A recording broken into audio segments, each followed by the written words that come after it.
तो 61 will talk about the 61।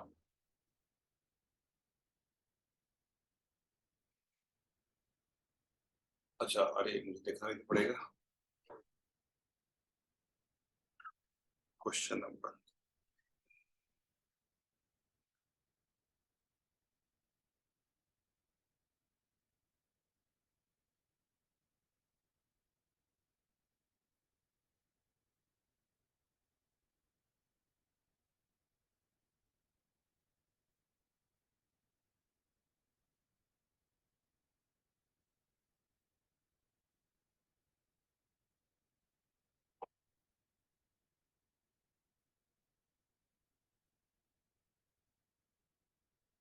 तो first of all बेटा हम लोग डिस्कस करते हैं क्वेश्चन नंबर 64 की बात करते हैं। 64। तो go for the question number 64।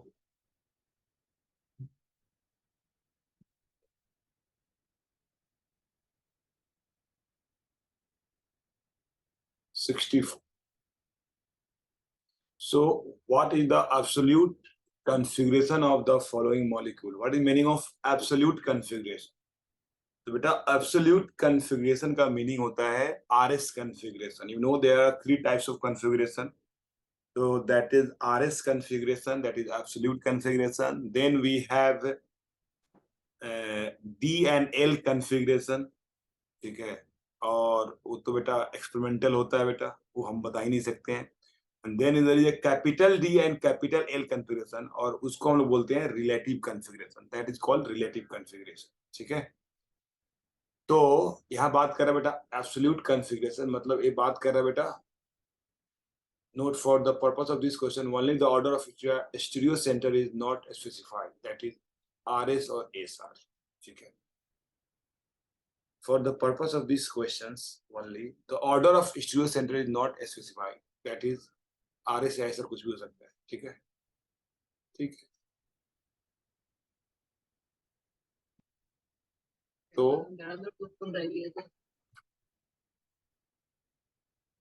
Yes, तो यहाँ देखो जैसे बोल रहा है कि 1 का R, 2 का RS, मतलब RS और SR ऐसा कुछ हो सकता है, स्पेसिफाई नहीं है कि किसका क्या होना चाहिए, ऐसा कुछ स्पेसिफाई नहीं किया है। बोला कि स्पेसिफाई नहीं है, RS और SR कुछ भी हो सकता है, आपके ऊपर डिपेंड करता है। ठीक है ना, बट बेसिकली आपको यार RS कन्फ्यूजन निकालना है, और यार ये तो सिखाया था मैं। ठीक है ना, RS किसका निकालते हैं बेटा, कार्य सेंटर का निकालते हैं। तो जो कार्य सेंटर होगा उसी का निकालोगे यार, कार्य सेंटर होगा ही नहीं तो ठीक है। तो यहाँ पे बेटा हम लोग बात करें अगर 64 में, तो 1 की अगर हम लोग बात करें तो 1 में बेटा देखो ऑक्सीजन तो बेटा एक कार्बन सेंटर है। Why it is carbon centre, because it has Cl, OH and OR and methyl, it has 4 different group, और since it has 4 different group therefore it is carbon centre. और निकालो RS, बेटा veg dash में है, तो veg dash में rule क्या है बेटा, अगर लिस्ट प्रायोरिटी ग्रुप डैश पे है तो बेटा क्लॉकवाइज होगा तो R, एंटी क्लॉकवाइज होगा तो S, और अगर लिस्ट प्रायोरिटी ग्रुप ओज पे है तो उल्टा। But list priority group veg dash पे नहीं हो तो आइदर फिशर बनाए करो या यहाँ पे इवन एक्सचेंज करो, फिशर बनाओ या इवन एक्सचेंज करो। ठीक है बेटा, तो अगर हम लोग यहाँ पे बात करें यार, तो हमारे पास तो यार इसकी प्रायोरिटी 1 हो गया, इसकी प्रायोरिटी 2 हो गया, और इसकी प्रायोरिटी 3 हो गया, इसकी प्रायोरिटी 4 हो गया। अब यार तो है नहीं बेटा, लिस्ट प्रायोरिटी ग्रुप तो वेज डैश पे है ही नहीं, तो फिशर बना के कर सकते हैं यार। अगर फिशर बनाओगे तो इसका ऐसा फिशर होगा, और इधर बेटा CH3 हो जाएगा, तो इधर बेटा OCH3 हो जाएगा, और इधर OH हो जाएगा, और इधर हो जाएगा CH। यहाँ से हम कर सकते हैं फिशर से, या इवन एक्सचेंज करके कर सकते हैं। ठीक है, तो अगर ऐसा कर दिया हमने, तो इसकी प्रायोरिटी 1 है, इसकी प्रायोरिटी 2 है, और इसकी प्रायोरिटी 3 है, तो क्या है बेटा 1 2 3, 1 2 3 मतलब आ रहा है बेटा क्लॉकवाइज, तो क्लॉकवाइज मतलब R, और R होगा बेटा क्योंकि लिस्ट प्रायोरिटी ग्रुप जो CH3 है वो किस पे है बेटा, वर्टिकल लाइन पे है। फिशर में हमने पढ़ा है बेटा कि अगर list priority group vertical line पे हो, अगर list priority group vertical line पे हो, तो जो उसका ऑर्डर आएगा वही हो जाएगा बेटा, क्लॉकवाइज होगा तो R, एंटी क्लॉकवाइज होगा तो S, तो यहाँ पे R होगा, तो यहाँ लिखेंगे हम लोग R। एक ही कारल सेंटर है। यहाँ क्या होगा 2 में बेटा, क्या यहाँ पे कारल सेंटर है, क्या यहाँ पे कारल सेंटर है? यस। देखो, ये भी कारल सेंटर है और यहाँ पे भी कारल सेंटर है। यहाँ पे दो दो कारल सेंटर है बेटा, दो दो कारल सेंटर है। कैसे दो दो कारल सेंटर है बोलो? तो दो दो कारल सेंटर का रीजन है बेटा, क्योंकि देखो ना यहाँ पे डिफरेंट ग्रुप है। देखो इस पे एक हाइड्रोजन तो होगा यार, एक हाइड्रोजन होगा, और इधर वाला ग्रुप अलग है, इधर वाला ग्रुप अलग है, ऊपर वाला ग्रुप अलग है। मतलब इसको आप इस टाइप से लिख सकते हो। ऐसे है बेटा, देखो ऐसे है, डबल बॉन्ड हुआ है। और यहाँ पे बेटा एच है, यहाँ पे एच है। तो यहाँ पे देखो ना, ए ग्रुप्स अलग है, ए ग्रुप्स अलग है, और ए ग्रुप्स अलग है। ठीक है ना, इस टाइप से। तो अब इसका यार आर एस कन्फिग्रेशन कैसे निकालो? इसका आर एस कन्फिग्रेशन कैसे निकालोगे? ठीक है, तो इसमें हायर प्रायोरिटी ग्रुप कौन है बेटा? हायर प्रायोरिटी ग्रुप बेटा, this one is the higher priority. इसकी प्रायोरिटी 1 है, और इसमें इसमें बेटा, इसमें ज्यादा कार्बन, यहाँ पे बेटा कार्बन कार्बन सेम हो गया, यहाँ पे ब्रांचिंग हो गया, यहाँ ब्रांचिंग नहीं है, तो दिस इज 2, दिस इज 3। तो 1 2 3, 1 2 3। ठीक है, अब यार ये देखो 1 2 3 ऐसे आ रहा है बेटा। अब इसको क्या कर माने हम लोग यार? आर माने या एस माने? इसको आर माने एस माने, क्योंकि ये तो फिशर भी नहीं है बेटा, और वेज डैश भी नहीं है। फिशर भी नहीं है और वेज डैश भी नहीं है, तो कैसे करें इस क्वेश्चन को यार? ठीक है, कैसे करें इस क्वेश्चन? तो अगर दो को प्लेन में मान लो, तो एक प्लेन के ऊपर होगा और एक प्लेन के नीचे होगा। तो अगर ऐसे करेंगे हम लोग, तो 1 1 2 3। तो ऐसे क्वेश्चंस को करने के लिए एक टेक्निक है जो आपको सिखाया नहीं हूँ, बट मैं अभी सिखाता हूँ एक टेक्निक यहाँ। ठीक है ना, एक टेक्निक आपको मैं सिखा रहा हूँ। एक रियल टेक्निक है, किसी को आर डैश टेक्निक है, रुक जाओ मैं आपको बताता हूँ।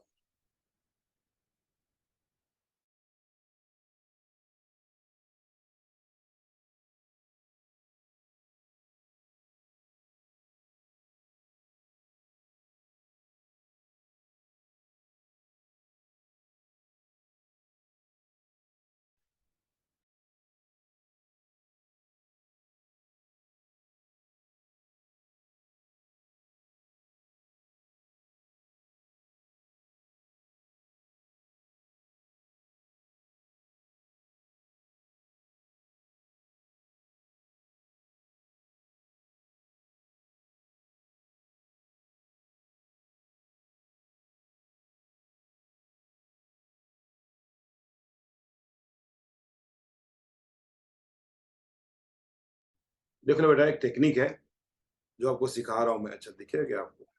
देखिए, ये देखिए, ये रियल टेक्निक है, 3D में टेक्निक है। अगर आपको वेज डैश नहीं पता हो, कुछ भी नहीं पता हो, तो कैसे आर एस निकालते हैं, ये टेक्निक है। देखिए, ये टेट्राहेड्रल है, तो ये मैं क्लास में ही बता दूंगा। ये टेट्राहेड्रल है बेटा, ये टेट्राहेड्रल है। ठीक है ना, देखो दिख रहा है आपको टेट्राहेड्रल? अच्छा नहीं दिख रहा, अच्छा ऊपर वाला पार्ट नहीं दिख रहा, ओके। अब दिखेगा बेटा। ठीक है, तो ये टेट्राहेड्रल है, दिख रहा है? चलो चलो,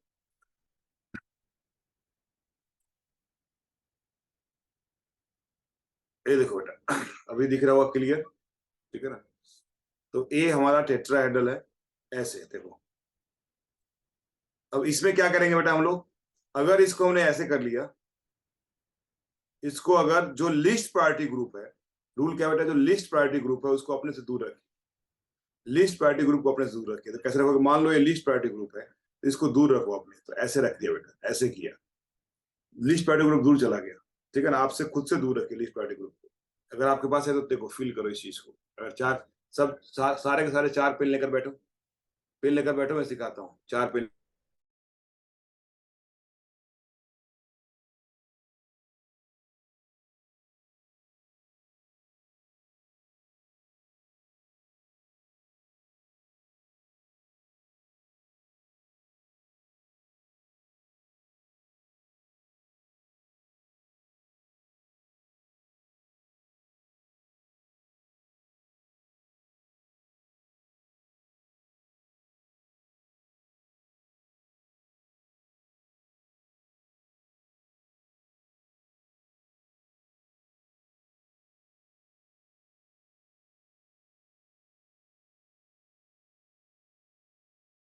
यस देखो यहाँ पे,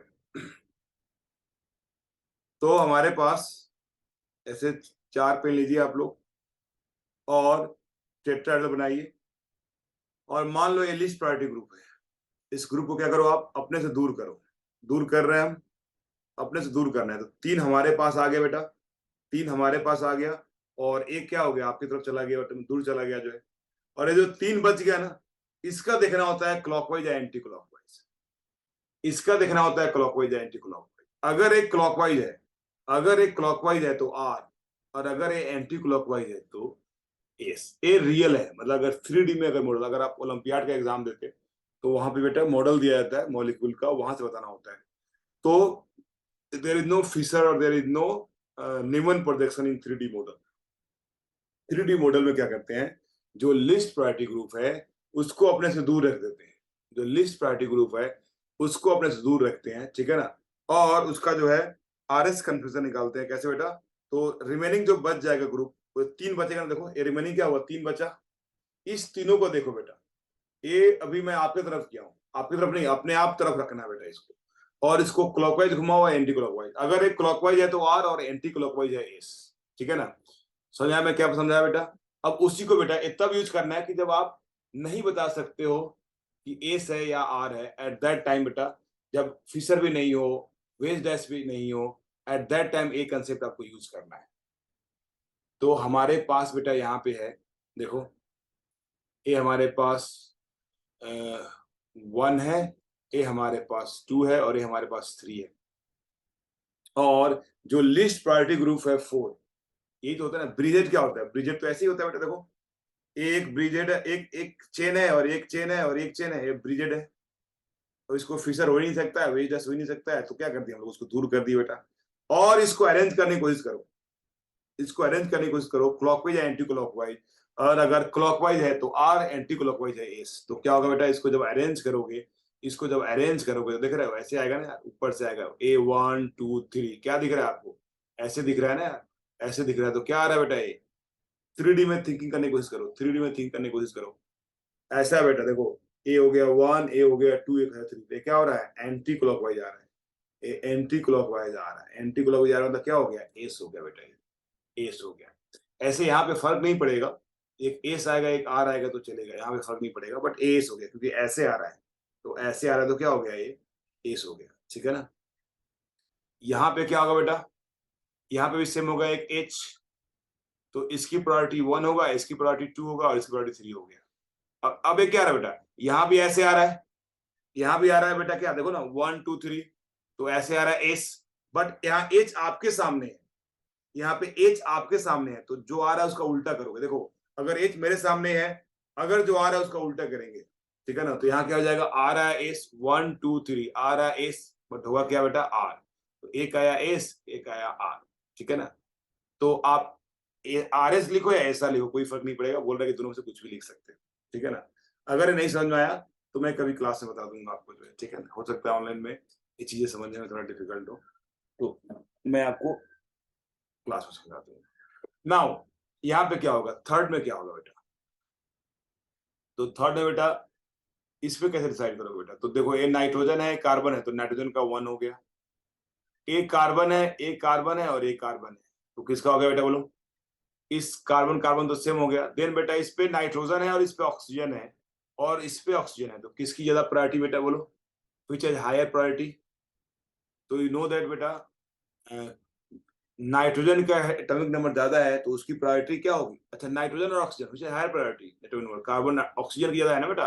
तो ऑक्सीजन का एटॉमिक नंबर ज्यादा है, बिकॉज ऑफ दैट रीजन बेटा इसका ज्यादा हो गया। तो this is 1, this is 2, and this is 3, because यहाँ भी ऑक्सीजन है और यहाँ नाइट्रोजन है, और दिस इज 4।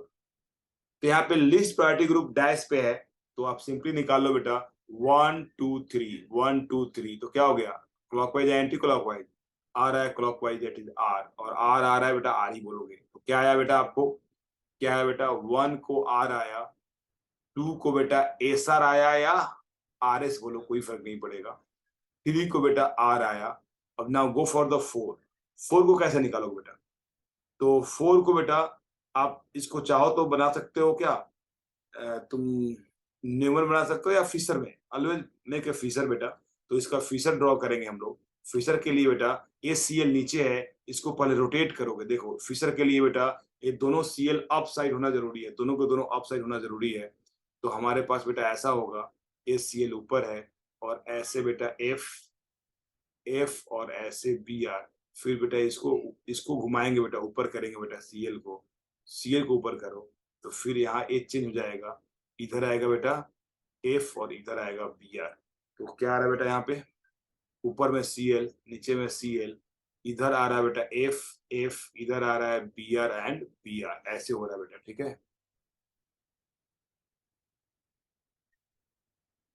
सर, 2 वाले में लिस्ट प्रायोरिटी साइड कौन सा है?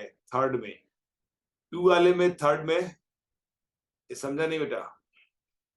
2 वाले में और थर्ड में, ये थर्ड क्या है, क्या मीनिंग है, फिर से पूछो मुझे। अरे बेटा अच्छा 3D, ओ ओके ओके ओके, 3D में सर 2 वाले में लिस्ट प्रायोरिटी साइड कौन सा है बेटा? लिस्ट प्रायोरिटी ग्रुप साइड बेटा एटम डिसाइड करेगा ना बेटा। जैसे हमारे पास यहाँ पे क्या है, एक तरफ कार्बन है, ऑक्सीजन है, और एक तरफ दूसरी तरफ कार्बन है और हाइड्रोजन है। तो सबसे लिस्ट प्रायोरिटी वाला कौन है बेटा? हाइड्रोजन है। रिंग चेन बेटा लिस्ट प्रायोरिटी वाला नहीं है, हाइड्रोजन लिस्ट प्रायोरिटी है। तो देखो यहाँ भी हाइड्रोजन है ना, this hydrogen is list priority, this hydrogen is list priority. Hydrogen least priority है, उसको अपने से दूर रखना है, तो क्लॉकवाइज आएगा तो R, anti clockwise S. And जब अपने साइड रखोगे लिस्ट वाला तो उसका उल्टा, क्लॉकवाइज वाला होना चाहिए आर बट हो जाएगा एस, और एंटी क्लॉकवाइज होना चाहिए एस बट हो जाएगा आर। तो जैसे आपने किया है फिशर में और वेजस में किया बेटा। तो अब यहाँ पे निकालो आर एस कन्फिग्रेशन बेटा। What will R S configuration? B R को 1 मिल गया, यहाँ पे सी एल को 2 मिल गया, और यहाँ पे बेटा इसको मिल गया फ्लोरीन को मिल गया, बिकॉज ये फ्लोरीन है और एक कार्बन है, तो फ्लोरीन की प्रायोरिटी ज्यादा है, तो 1 2 3, और कार्बन को मिल गया 4। तो 1 2 3 क्या आ रहा है बेटा? क्लॉकवाइज आ रहा है, सॉरी एंटी क्लॉकवाइज आ रहा है, और 4 जो है list priority group vertical line पे है, तो क्या बोलोगे? It is S. और यहाँ क्या होगा बेटा? This is 1, sorry this is 1, this is 2, this is 3, this is 4, तो क्या हो गया बेटा? 1 2 3 मिल रहा है क्लॉकवाइज, तो बोलोगे आर। तो एस आर, तो एस आर बोलो या आर एस बोलो जो है। तो फोर्थ वाला को क्या हो गया बेटा? एस आर या आर एस, कुछ भी बोल सकते हो बेटा, ऐसा बोल रहा है वो। तो आर 1 3 आर, और 2 की वैल्यू बेटा एस आर या आर एस, और 3 एस आर एस आर। तो देख लो क्या है बेटा इसका आंसर। तो अच्छा क्वेश्चन है, आर एस निकालने पे अच्छा क्वेश्चन है। तो अगर हम लोग आंसर देखने की कोशिश करें, ऑप्शन देखते हैं कौन सा ऑप्शन आ रहा है, कौन सा आ रहा है? N S S S S S, तो डी। डी में देखो क्या दिया बेटा, देखो डी ऑप्शन, डी ऑप्शन बेटा क्लियर दिख रहा है।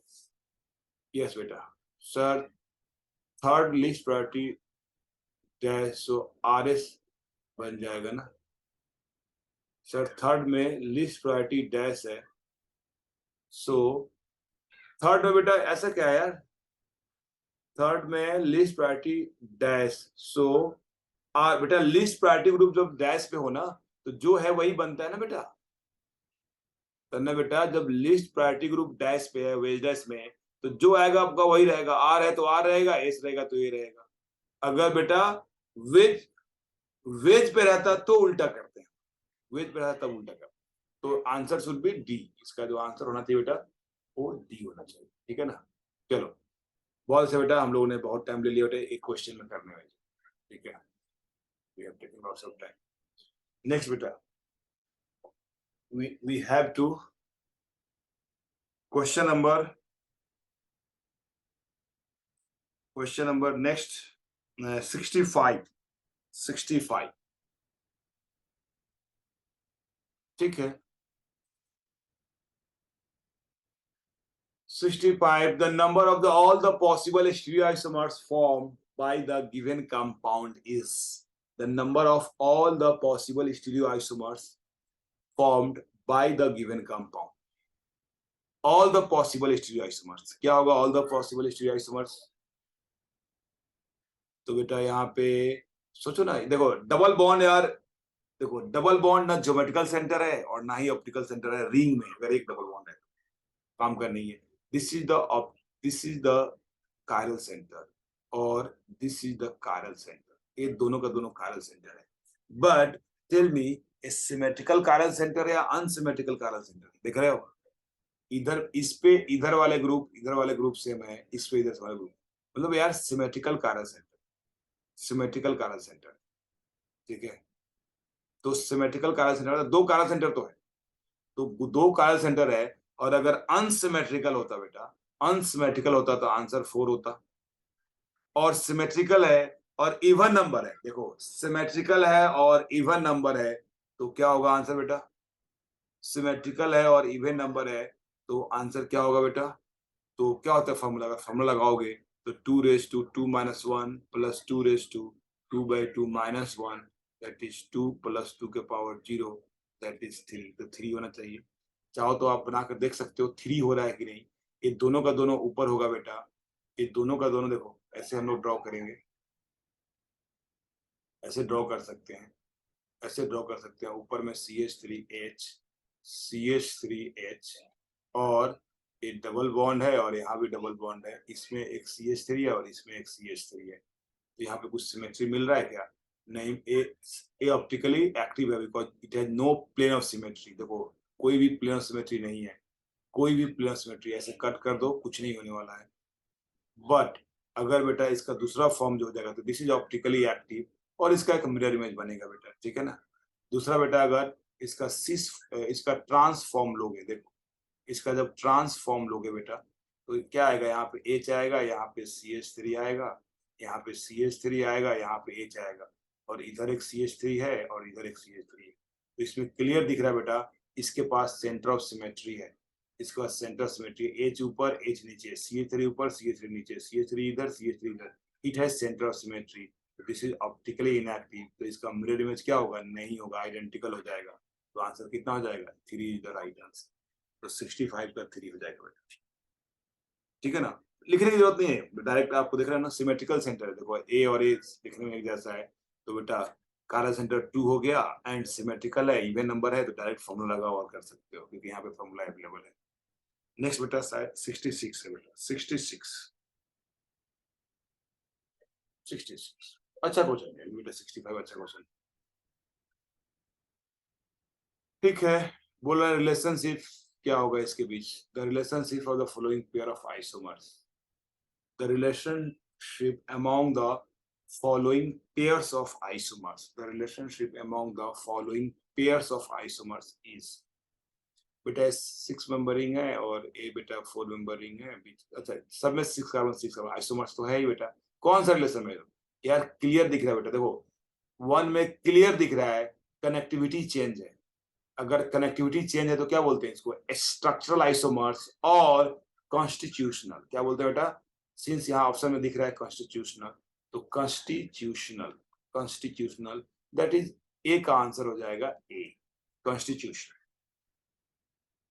बी में देखो बेटा, यार इधर भी कनेक्टिविटी चेंज है, देख रहे हो 2 और नंबर ऑफ पाई बॉन्ड कितना है बेटा, ड्यू कितना है? यहाँ भी 3 है, यहाँ भी 3 4 है, यहाँ भी 3 4 है, ठीक है ना? ठीक है, फॉर्मूला सेम है, मतलब सेम है, आइसोमर्स है बेटा, बट कनेक्टिविटी चेंज है, तो इसका भी आंसर क्या हो जाएगा? इसका भी हो जाएगा answer A, it is also constitutional, it is also constitutional. क्या कन्फर्मर बोल सकते हैं क्या? सॉरी, इसको क्या फंक्शनल आइसोमर्स बोल सकते हैं क्या? फंक्शनल आइसोमर्स, इसको फंक्शनल अगर बोल सकते हैं तो बेटा यस फंक्शनल बोल सकते हैं, तो इट इज ऑल्सो कॉन्स्टिट्यूशनल है यार, क्योंकि एक में एल्डिहाइड है और एक में क्या है? ईथर हो गया, इट इज कॉन्स्टिट्यूशनल। ये थर्ड देखो बेटा, ए हो गया सिस और एक हो गया ट्रांस, तो सिस और ट्रांस कौन सा आइसोमर्स बेटा? कॉन्फिगरेशनल, कॉन्फिगरेशनल ज्योमेट्रिकल आइसोमर्स हो गया ना, इसका आंसर बी हो जाएगा। फोर्थ क्या बेटा? What is fourth?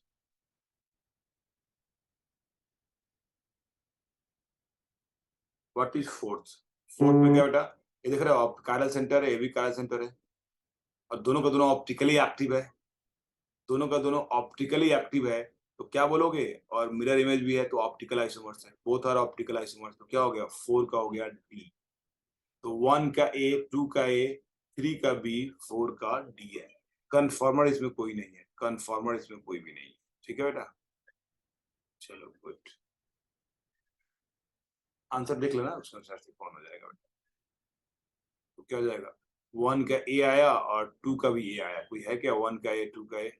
Yes, B part में 1 का ए 2 का ए 3 का बी और 4 का डी, तो answer is B, answer is B. ठीक है, आंसर इसका बी हो, देख लो। Next, so next we have question number 66, 67, 67। तो बहुत जल्द हम बेटा इसको खत्म करके हम लोग आने वाले हैं किस पे, रिएक्शन मैकेनिज्म पे आने वाले हैं, बिकॉज रिएक्शन मैकेनिज्म थोड़ा ज्यादा बेटर टॉपिक है, सबसे बेस्ट टॉपिक है ऑर्गेनिक केमिस्ट्री में रिएक्शन मैकेनिज्म, तो उस पर थोड़ा प्रैक्टिस करना जरूरी है हम लोग को।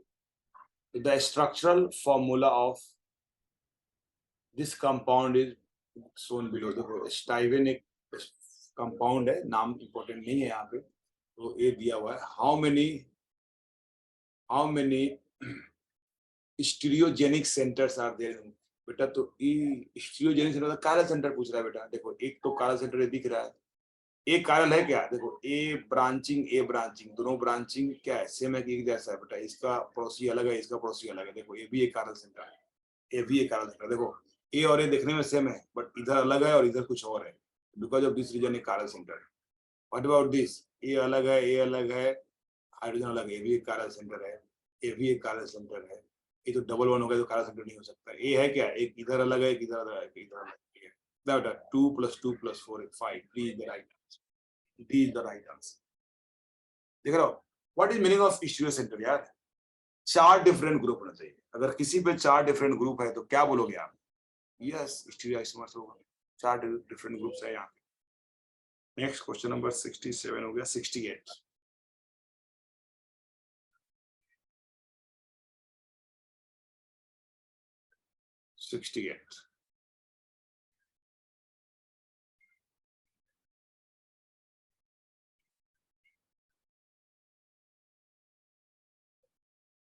68, ठीक है बेटा, इसमें क्या बोल रहा है, which of the following is the least stable conformer of cyclohexane। यार ये तो क्लास ने बताया था यार, which one is the least stable, half chair, order बताया था ना बेटा, क्या बताया था बेटा, सबसे ज्यादा चेयर, फिर ट्विस्ट बोट, फिर बोट, सबसे लास्ट में क्या था, हाफ चेयर। देखो chair, boat, twist boat, half chair, तो D is the right answer, क्योंकि एंगल स्टर्न होता है, जो ट्विस्ट हाफ चेयर होता है उसमें एंगल स्टर्न होता है। Question number 69, question number 69, the S enantiomers of ibuprofen is, देखो आइब्रोफेन तो आप यूज करते होगे बेटा, जब फीवर लगता है बच्चों को तो आइब्रोफेन दिया जाता है, for the pain relieving properties, which one of the following, अच्छा पेन रिलीविंग मतलब दर्द को ठीक करेगा ये, देखो which one of the following structure shown below is S ibuprofen, देखो आज से आप डॉक्टर बन गए, एस आइब्रोफेन का देखो, एस ब्रोफिन अलग इलाज करेगा और आर वाला अलग करेगा, तो एस का चाहिए बच्चे, आई एस ब्रोफिन। अब बेटा ये ब्रोफिन क्या है, ये आपके काम का है ही नहीं, इसे डरना नहीं है, आप काम का एस है बेटा, सारे वेज डैश में दिया हुआ है, खत्म। देखो ये निकालो, इसकी एटॉमिक नंबर, इसकी प्रायोरिटी 1 हो गया, इसकी प्रायोरिटी 2 हो गया, इसकी प्रायोरिटी 3 हो गया, क्या आ रहा है 1 2 3, आर या एस, बेटा आ रहा है anti clockwise S, but since hydrogen least priority group wedge पे है तो ये हो जाएगा आर, तो ये नहीं होगा। यहाँ देखो this is 1, this is 2, this is 3, क्या आ रहा है बेटा यहाँ पे क्लॉकवाइज हो रहा है आर, और आर ही होगा बिकॉज लिस्ट प्रायोरिटी ग्रुप किस पे है, डैश पे है। यहाँ देखो बेटा this is 1, this is 2, this is 3, यार क्लियर दिख गया 1 2 3, क्या आ गया बेटा एस, एंड सिंस बेटा लिस्ट प्रायोरिटी ग्रुप डैश पे है तो जो आएगा यही होगा बेटा, यहाँ पे करने की जरूरत है नहीं बिकॉज एस आ गया तो आंसर तो कोई होगा ना डी। यहाँ पे क्या करोगे, इवन एक्सचेंज करना पड़ेगा, इवन एक्सचेंज, इसको आपस में एक्सचेंज करो, इसमें आपस में एक्सचेंज करो, फिर आर एस निकालो, तो answer is D. Next question number 69 हो गया, 71, 71, naturally occurring substance has constitution shown below How many may have this constitution? Constitution. How many may have this constitution? अच्छा, देख रहे हो क्या बोल रहा है? How many may have this constitution? मतलब इसको कितने टाइप से और बना सकते हो, क्या क्या कंस्टिट्यूट कर सकते हो इसका, मतलब इनडायरेक्टली आपसे पूछ रहा है कि इसके आइसोमर्स बताओ, ठीक है, और स्टीरियो आइसोमर्स पूछ रहा है इनडायरेक्टली आपसे, ठीक है ना। ये देखो आपने क्या देखा यहाँ पे, different method to ask stereoisomers, different method to ask stereoisomers बेटा, ये नंबर ऑफ कंस्टिट्यूशन बताइए बेटा, ठीक है। देखो निकालो, this is the chiral centre, this is the chiral centre, this is the chiral centre, this is the chiral centre, this is the geometrical center, geometrical center, this is geometrical center, और क्या बस हो गया यार। तो four chiral center और 2 geometrical center है, yes 4 chiral center 2 geometrical center, कितना हो गया बेटा 6 हो गया, तो 2 के पावर 6 कितना हो जाएगा बेटा 64, तो D is the right answer, D is the right answer। Next बेटा 75, नेक्स्ट है 75, next is 75, the solution of optically active 1-phenyl ethanol racemizes in acidified aqueous medium, racemizes in acidified aqueous medium, it is due to, ये देख रहे हो, ये reaction mechanism घुसा दिया isomerism बेटा, 1-phenyl ethanol, 1-phenyl, ये बेटा 1-phenyl ethanol, ये देखो बेटा दिस इज 1-phenyl ethanol। अब यहाँ पे ऑप्टिकली प्योर ले लो बेटा, ऑप्टिकली एक्टिव ले लो बेटा, यहाँ पे देखो पीएच यहाँ पे ले लो बेटा ऐसा, OH और डैश पे ले लो H और CH3 और CH3, ठीक है। अब बोल रहा बेटा ये रेसमाइज हो रहा है बेटा, व्हाई इट इज रेसमाइजेस, देखो ये तो chiral सेंटर है, ऑप्टिकली एक्टिव है, तो बोल रहा है it racemises in aqueous medium, acidified aqueous medium, ठीक है, एसिडिक मीडियम में रेसमाइज हो रहा है बेटा। ऐसा हो सकता है बेटा एसिडिक मीडियम में क्या हो जाए, सुनो ये थोड़ा स्टार मार्क कर लो, ये अच्छे क्वेश्चन है, जे एडवांस के लिए है, ऐसे क्वेश्चन पूछा जा सकता है। तो एसिडिक मीडियम में क्या होगा, जिसको भी रिएक्शन मैकेनिज्म का थोड़ा बहुत नॉलेज है वही कर सकता है, वो भी अल्कोहल का, अल्काइल हैलाइड वाले नहीं। अल्कोहल बेटा एसिडिक मीडियम में देता है कौन सा reaction, SN1 reaction, basic medium में नहीं देता। तो एसिडिक मीडियम में हो सकता है बेटा कि ये पहले प्रोटोनेट हो जाए और यहाँ पे प्लस बन जाए और निकल जाए, जब ये निकल जाएगा बेटा यहाँ पे तो PH CH3 बन जाए और यहाँ पे H बन जाए और कार्बोकैटायन बन जाए। और यू नो दैट कार्बोकैटायन पे जब फिर से दोबारा जब एक्वस मीडियम है ना यार, जब वाटर अटैक करेगा तो इधर से अटैक कर सकता है, इधर से अटैक कर सकता है, मतलब रिटेंशन प्लस इन्वर्जन दोनों होता है। याद करो, आपको बताया होगा हर किसी, जिसमें भी आपको पढ़ाया होगा रिएक्शन मैकेनिज्म, देखो जिसमें आइसोमरिज्म चल रहा है उसको नहीं पता होगा, जिसने भी SN1 पढ़ा है उसने पढ़ा होगा कि एक बार कार्बोकैटायन बन गया तो उसमें फर्दर जो रिएक्शन होगा वो रिटेंशन इन्वर्जन दोनों होगा। बिकॉज ऑफ दिस रीजन हम बोलते हैं रेसमाइजेशन होगा, क्या होगा, रेसमाइजेशन होगा। तो यही बेटा देखो 1-phenyl ethanol chiral सेंटर है, जब एसिडिफाइड एक्वस मीडियम डालोगे बिकॉज ऑफ एसिडिक मीडियम यहाँ पे कार्बोकैटायन बनेगा, फर्दर इस पे वाटर अटैक करेगा तो फिर से OH बनेगा, फाइनल OH ही बनने वाला है, बट यहाँ पे ऑप्टिकली प्योर से क्या बन गया, रेसमिक मिक्सचर बन गया। बट और भी अंदर की बात बताया हूं आपको कि inversion will be slightly more than retention, ये आपको बता रखा था कि जे एडवांस में ऐसे पूछा हुआ है, ठीक है ना। तो जिसने नहीं पढ़ा अभी reaction mechanism, forget this part, भूल जाओ इसको, आपको पढ़ाया जाएगा रिएक्शन मैकेनिज्म। जिसने पढ़ा है उसको ये चीजें पता होना जरूरी है, कंपल्सरी है सर, ठीक है ना। चलो बेटा ओके, ठीक है बेटा, मैं डिस्कस कर लेता हूँ बच्चे का भी सर 74 डिस्कस कर, ठीक है। 74, which of the following structure is not meso, बेटा meso कौन नहीं, meso होने के लिए दो टेक्निक, meso लिखने के लिए बेटा दो टेक्निक है, आइदर गोल्डन रूल से करेक्ट फिशर लिख दो, एग्जैक्ट दिखेगा आपको, नहीं तो RS कन्फिगरेशन लिख लो। और RS कन्फिगरेशन में अगर ऊपर वाला R है तो नीचे वाला S होना चाहिए, ऊपर वाला S है तो नीचे वाला R होना चाहिए, क्योंकि सिमेट्रिकल, हर जगह सिमेट्रिकल दिया हुआ है। तो लिख लो यार। देखो यहाँ तो क्लियर दिख रहा है यार मिरर इमेज, तो क्यों लिखना RS? यहाँ मिरर इमेज नहीं दिख रहा है तो लिख लो this is 1, this is 2, this is 1। अच्छा समझ में आ गया, आगे करने की जरूरत नहीं है। ठीक है बेटा, अगर कर लोगे तो बहुत अच्छा बेटा, ठीक है ना। तो आप कर लेना, उससे हो जाएगा। ठीक है चलो, ठीक है बेटा। नेक्स्ट क्वेश्चन नंबर बात करते हैं हम लोग। क्वेश्चन नंबर है नेक्स्ट 75। 75 की बात करता है। अच्छा 75 तो हो गया, यस। तो अच्छा ओके, अच्छा 75 का आंसर नहीं बताया ना अभी, क्या है आंसर? कुछ और बोल रहे थे आ रहा है क्या? This media it is due to enolisation, carbon ion formation, carbonium ion formation. बेटा क्या होगा आंसर इसका? Carbonium ion. बेटा what is meaning of carbonium ion? That is called carbocation. Carbocation, carbonium ion is called carbocation. तो because of carbonium ion formation, answer क्या होगा बेटा इसका? Carbonium ion formation. बेटा जिसने मैकेनिज्म नहीं पढ़ा है उस पर स्ट्रेस ना लो, इसका ज्यादा स्ट्रेस नहीं लेना।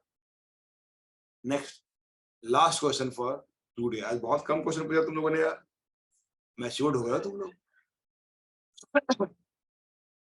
सो 70, एक मिनट टाइम है, डिस्कस करता हूँ एक मिनट में। The most stable conformation of ethylene glycol.